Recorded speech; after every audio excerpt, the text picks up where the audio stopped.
Hey guys, I know I just want to send the video out. I'm marking the papers. I've completed about 2/3 of them, but I wanted to give some feedback on them, and then kind of wish you all well in the future as we end this course.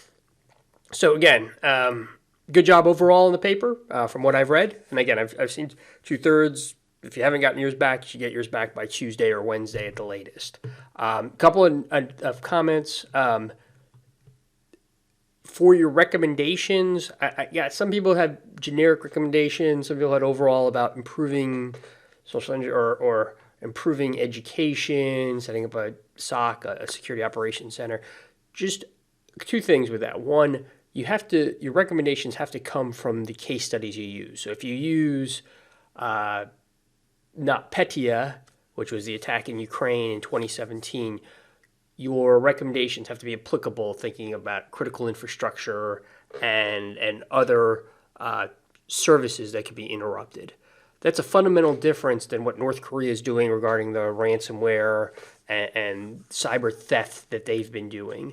So your recommendations, again, have to flow from the specific threat actors or incidents that you identify. And again, there are differences between ransomware, denial of service, cyber theft, information theft, like the 2016 election, which used hacked insider information. So just keep that in mind going forward. Some people did a great job for that, and I highlighted that.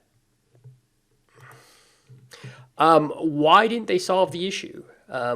More detail on that would also help, especially if it's a company like MGM or Microsoft or FireEye or something like that was hacked that some of you did case studies on.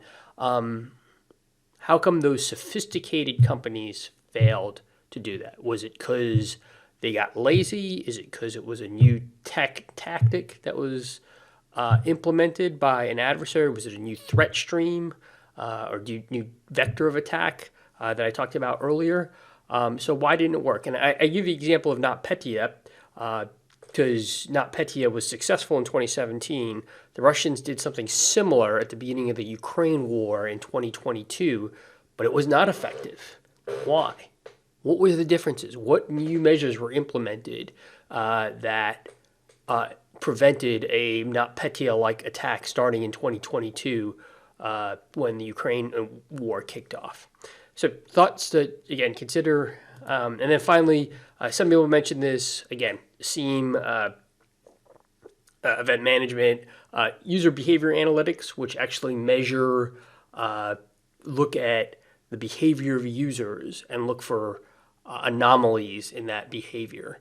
To give you an example, some people talked about the Colonial Pipeline. For those of you who don't know, that was the hack back in 2021 where it shut down pipelines, which brought a lot of lines at gas stations on the East Coast.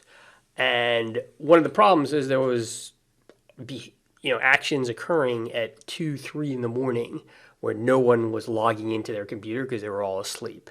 But that's when the ransomware actors were actually logging in and getting into different networks and doing lateral looks into different computer systems. So that is, a key tool that's used. Not everyone has access to it, but that's something that might be more widespread to analyze potential threat patterns.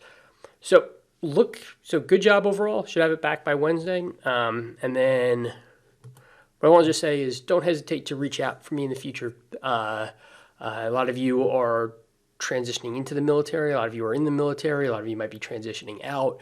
Don't hesitate to link in with me. Drop me a note if you're looking for jobs or anything like that, and I'd be happy to talk to anybody. So with that being said, good luck for finishing up the final exams and the final discussion boards. I can't give too much leniency at the end because I got to get the grades in. But if there's questions or issues, don't hesitate to contact me.